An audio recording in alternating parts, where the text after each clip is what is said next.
Rambat dan Prayit adalah sahabat masa kecil yang sampai mereka dewasa, hubungan persahabatan mereka masih terus bertahan. Betapa tidak, keduanya bersekolah di sekolah yang sama sejak SD, SMP, dan SMA.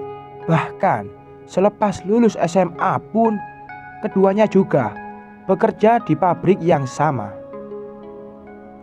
Tak hanya urusan kerja, dalam urusan yang lain pun keduanya juga hampir selalu barengan. Mabuk bareng, karaoke bareng, mancing bareng, nongkrong bareng, bahkan main perempuan pun mereka bareng. Tak heran jika kemudian orang-orang kampung menyebut mereka sebagai duit tunggal. Di mana ada Rambat, di situ pasti ada Prayit. Persahabatan keduanya terus terjaga. Bahkan setelah mereka menikah, Rambat menikah dengan Lastri, kawan satu kelasnya semasa SMA. Sedangkan Prayit menikah dengan Ambar, karyawan Kisi di tempat Prayit dan Rambat bekerja. Setahun setelah Rambat menikah, Rambat dan Prayit agaknya memang sudah mendapat restu langit. Keduanya ditakdirkan untuk terus bersama.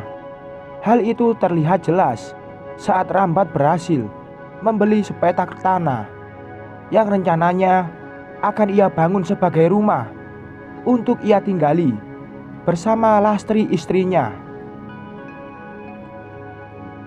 Tidak disangka, petak tanah yang berhasil dibeli Rambat itu ternyata bersebelahan dengan rumah milik kakek Ambar yang rencananya memang akan diwariskan pada cucu kesayangannya itu. Maka jadilah keduanya bertetangga sebelahan persis.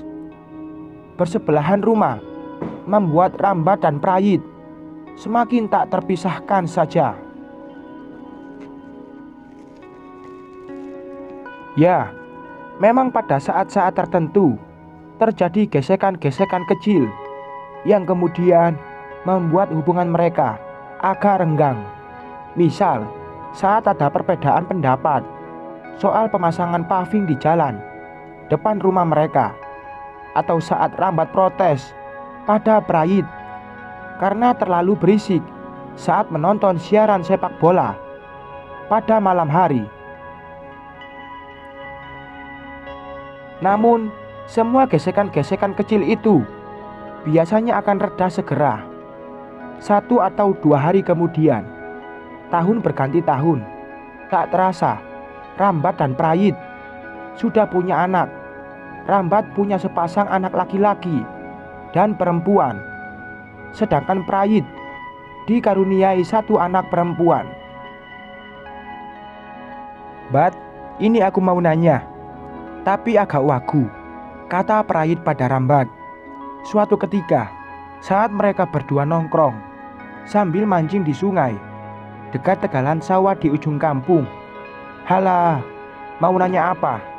tanya Rambat. "Begini, aku kan sudah menikah 4 tahun sama Ambar. Nah, entah kenapa aku merasakan kebosanan dalam urusan ranjang. Apa kamu merasa begitu juga dengan si Lastri?" jawab Prayit sembari mengacungkan lambang kawin. Dengan tangannya, jempol diselempitkan di sela-sela jari telunjuk dan jari tengah. Rambat agak kaget dengan pertanyaan Prayit, tapi ia tertarik juga untuk menjawab. Sebab pada dasarnya Rambat sejatinya juga mengalami kegelisahan yang sama. "Wah, iya Yit, jujur aku juga merasa begitu. Seperti ada yang kurang gitu." "Nah kan, berarti bukan aku tok yang merasa," kata Prayit. "Kelihatannya kita perlu melakukan sesuatu, Mbak." "Sesuatu apa?" "Begini, selama menikah kamu pernah nggak jajan barang 1-2 kali seperti dulu saat kita masih belum menikah?" "Hus, ngawur, ya jelas nggak pernah. Sejak menikah dengan Lastri, aku sudah berjanji dalam hati untuk tidak jajan lagi. Lastri itu perempuan baik-baik. Aku nggak pengen menyakitinya. Nah, kata Prayit bersemangat. Mungkin itu yang membuat kita merasa bosan. Kita kelihatannya sekali-kali memang butuh jajan, Bat.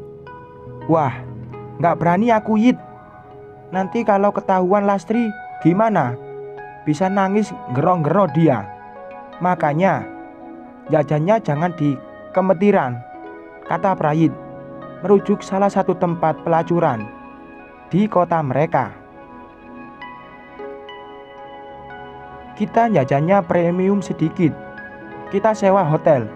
Terus ceweknya yang kita suruh datang ke kamar kita. Nanti aku coba hubungi si Darmo. Dia katanya punya kenalan Germo yang bisa nyariin barang bagus. Rambat tampak ragu-ragu dengan usulan Prayit. Ia ingin menolak, tapi dalam hati kecilnya ia sebenarnya penasaran juga. Gimana? Tanya Prayit. Rambat masih terdiam. Lama. Sudah, pokoknya nanti malam kita berangkat. Sore ini aku tak langsung booking hotel. Rambat masih juga diam, tapi ia juga tak menolak. Prayit menganggapnya sebagai sebuah diam, tanda setuju. Malamnya, Prayit benar-benar melaksanakan rencananya. Ia cangking si Rambat menuju Hotel Tunggeng Inn, salah satu hotel budget tak jauh dari pabrik tempat mereka bekerja. Aku sudah booking di Tunggeng. Aku booking 1 kamar. Dana kita terbatas, jadi nanti kita gantian, kayak dulu. Aku sudah hubungi Darmo, dan dia sudah menghubungi Mami Anggit. Germo yang katanya sudah menyiapkan barang bagus buat kita. Oh ya, nanti kita patungan. Hotelnya habis 300. Terus buat ceweknya kena 1 juta. Soalnya 2 kali. Aku sekali, kamu sekali. Totalnya 1,3. Nanti kamu urun 600. Biar aku yang 700, kata Prayit di sepanjang perjalanan. Rambat hanya manut. Sesampainya di hotel, Prayit langsung menuju meja resepsionis untuk check-in di lobi hotel. Prayit memberikan instruksi pada Rambat. Ini ceweknya sudah OTW. Habis ini sampai. Yang main kamu duluan aja. Aku belakangan. Kamu standby di kamar aja. Nanti ceweknya bakal langsung naik ke kamar. Sudah aku kasih tahu nomor kamarnya. Ini ceweknya namanya Siska. Umurnya 34 tahun. Sudah agak berumur memang. Tapi kata Mami Anggit, dia barang bagus. Jadi tidak akan mengecewakan. Jelas Prayit. Nanti kalau kamu sudah selesai, kamu langsung turun. Terus kasih tahu aku. Gantian. Aku nunggu di angkringan depan itu. Tanpa banyak cakap, Rambat pun langsung masuk ke lift dan segera menuju ke kamarnya. Sedangkan Prayit tampak keluar dan langsung mengambil posisi di kursi angkringan. Sesuai rencana, Siska datang dan langsung menuju kamar. Di dalam kamar, Rambat sudah menanti dengan agak deg-degan. Maklum, ini pertama kalinya ia bakal main dengan perempuan selain istrinya. Setelah ia menikah, kelihatannya sudah gak sabar ya mas, goda Siska. Perempuan setengah baya yang tubuhnya benar-benar semledot bagaikan bakpao Yong Yen itu.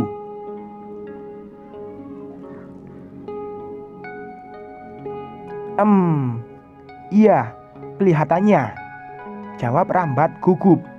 Tanpa banyak basa-basi, Siska pun langsung melepas bajunya. Begitu pula dengan Rambat. Keduanya kemudian langsung menjalani pergumulan spiritual 20 menit berlalu. Rambat pun keluar dari kamar dan langsung memberitahu Prayit yang sudah menunggu di angkringan depan hotel. "Yit, giliranmu," kata Rambat. "Gimana rasanya? Mantap?" tanya Prayit. "Mantap apanya?" "Mengecewakan.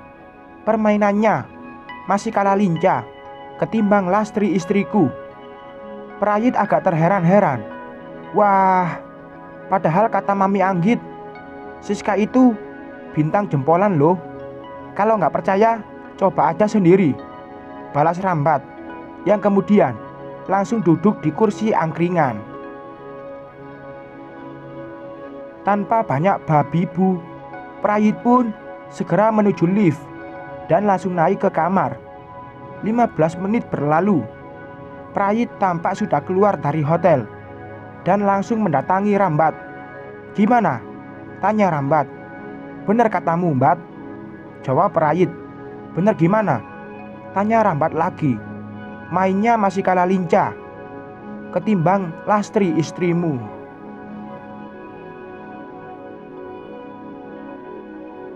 Sekian.